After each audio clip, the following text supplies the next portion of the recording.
Hello OG, I'm John. We're here in Tagaytay and welcome to our tiny house on wheels, Casita Isabela. Tuloy kayo?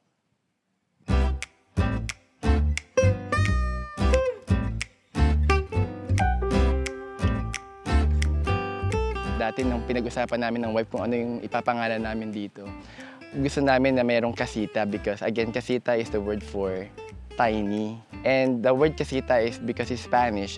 Ang name ng aming bunso is Isabela. It sounds good when we name it Casita Isabela.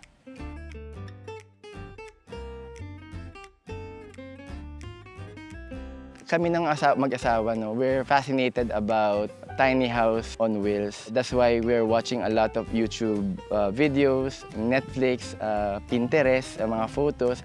We browse a lot of photos din from other social media platform. Sabi ko sa asawa ko, bakit kaya hindi tayo gumawa ng tiny house on wheels similar to what we see in Australia, New Zealand, and in the US? Sabi ko, because wala pa ako nakikitang ganyan sa Pilipinas eh. With a big smile from my wife, she said, sige, game.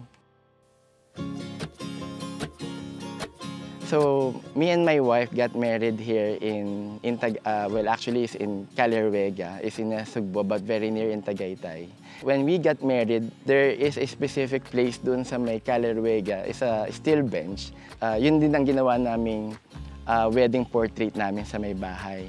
So every year, during our anniversary, every January, we go back here para imimik yung photo namin na yon sa may Caleruega. Sabi namin, sige, maghanap tayo ng places sa may Tagaytay para yun ang tatayuan natin ng vacation house natin. Parang nagustuhan kaagad namin yung place kasi nga, ang hobby namin is off-roading. So we're used to, alam mo yung parang yung medyo liblib na lugar. We immediately bought it.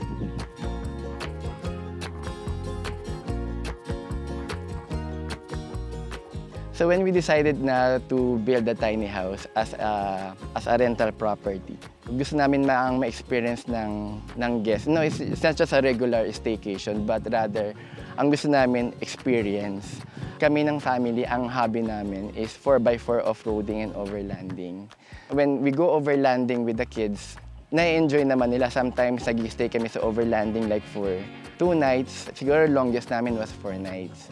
So that's how it started. Kaya ang gusto namin ma-experience when we have our guests here in Casita Isabela, experience yung not just living in a tiny house, but experience really yung glamping like we do experience. Siyempre, a lot ng mga ngayon, hindi sila open sa idea na, uy, walang CR. Medyo mahirap yun sa kanila. Sabi namin, if we're gonna offer this as staycation, dapat we have all those facilities. Since ang purpose naman talaga namin for building Casita Isabela is, a big part of it is outdoor living. We have yung picnic table namin para yung feel mo talagang outdoor, kaya ginawa namin picnic table. Meron din kaming outdoor tub. Yung outdoor tub namin, inspired din yan naman napapanood namin sa may YouTube. Nang nagpinagawa ko yung tub, I asked yung nag-customize niyan kung pwede rin niyang gawin yung parang coil na yon na that will serve as an off-grid heater. Meron din kaming ginawang fire pit para naman sa may bonfire, para sa experience ng family, yung mag-s'mores, tatambay sa gabi para magpainit pag especially during the cold season.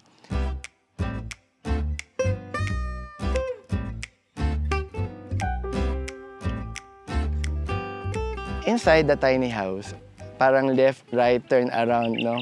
So when you enter, immediately makikita mo kaagad, of course, is the living room. Meron lang kaming small doon na table, like yung Japanese table, where guests can have their indoor dining, kung gusto nilang doon sa indoor mag-lunch. Meron pa kaming 2 beanbag dyan, so that ang nilagay namin is beanbag so that medyo mas comfy, especially when you're watching TV, no? Masarap kasing umupo sa may beanbag. And then when you look on your left, makikita mo kaagad yung kitchen.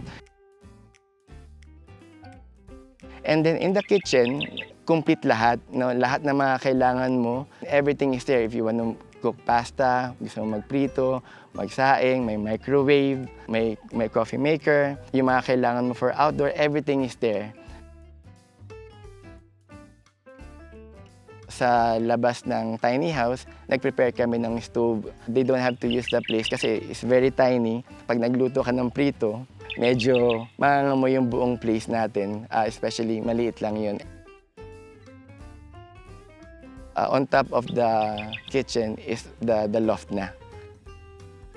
Meron kaming double bed dyan. Although ang target namin talaga sa may Casita Isabela is for a couple and small family, we accommodate up to maximum of 5 kung papayag lang sila ang mga guests na about sa may sleeping arrangement kasi extra bed lang yung mga ilalagay namin if there's gonna be an additional person outside the 2-packs. Meron din kaming fan doon na pwedeng gamitin nila, especially during the time na medyo mainit. Sa may toilet namin, it's very tiny rin, maliit na maliit yan, talagang pinagkasya namin dyan. In-invite ko yung friend ko para makita ko yung actual. Pinaupo namin siya. Sabi niya nga, wala siyang idea kung bakit siya pinapaupo doon. Until na-realize niya, ginagawa niyo akong sukatan.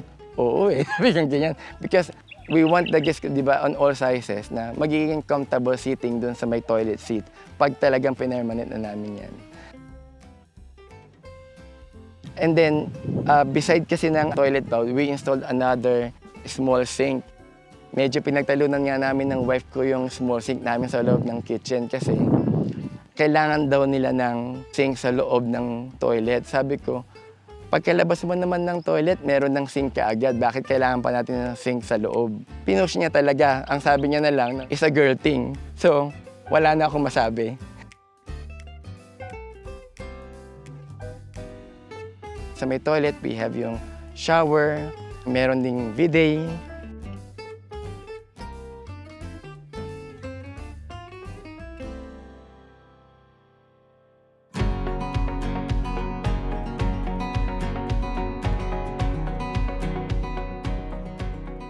So yung details naman ng tiny house, this is actually not a container van. A lot of my guests thought that is actually a container van because it looks like a container van.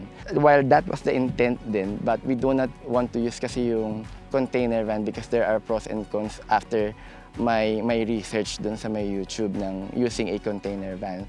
And nevertheless, ang gusto talaga namin is gagawin namin yung pag-build ng tiny house similar on how they build it in, abroad.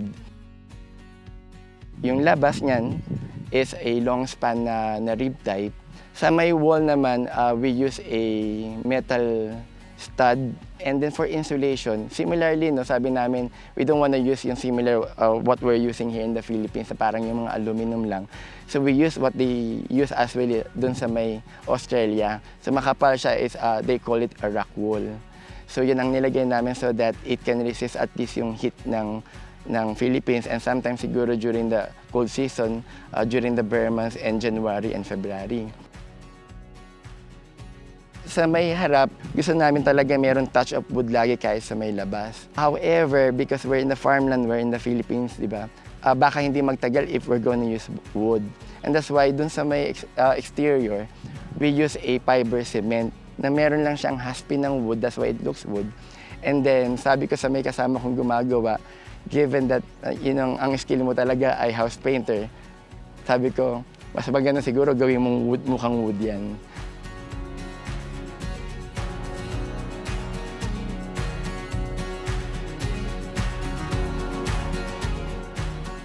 So yung construction ng Casita Isabela, actually it took about 1 year. So medyo matagal yung build namin dahil dalawa lang kaming gumawa nitong tiny house. Kasi ang gusto nga talaga namin noon ng mag-asawa is gagawin talaga namin as a DIY project. Bukod sa dadalawa lang kami, ang challenge namin is we're not skilled carpenter. Sabi ko na lang kay Lester, na meron akong project, willing ka ba na gawin natin to? Sabi niya, okay lang naman. Subukan daw niya. So tinanong ko siya, sabi ko, marunong ka ba mag-carpentry?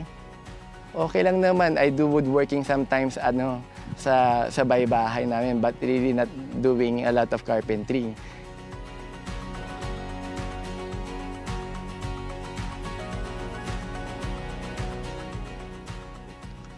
So the lot size of Casita Isabela is 330 square meter. Yung floor size naman is 14 feet ang length, 8 feet wide, and then 14 feet ang height niya.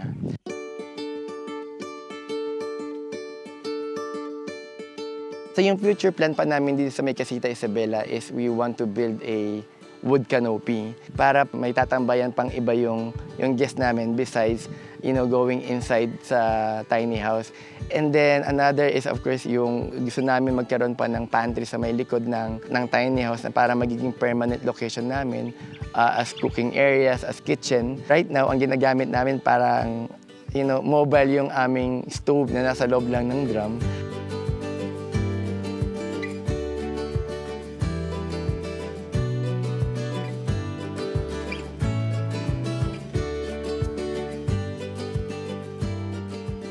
My advice is, you have to start small and simple. Small because hindi ka mabibigla din sa may price. And then second is, don't be afraid to ask question. Nang pinaplan namin to, I seek advice din from expert. And then I guess last is, embrace the journey. Especially if you're doing this one, parang DIY project.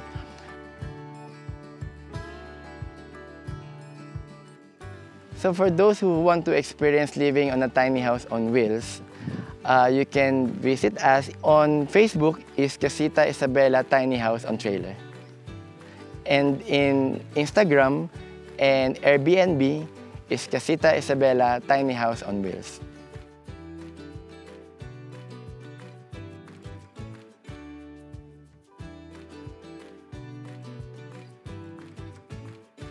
That ends our tour. Sana na-inspire namin kayo sa kwento ng Casita Isabela. Malay nyo, kayo naman ang next na ma-feature dito sa OG Channel.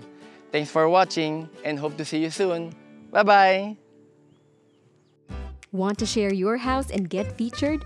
Email us at stories.onlygood@gmail.com and tell us about your interesting home story. For more videos like this, subscribe to OG and be part of the community.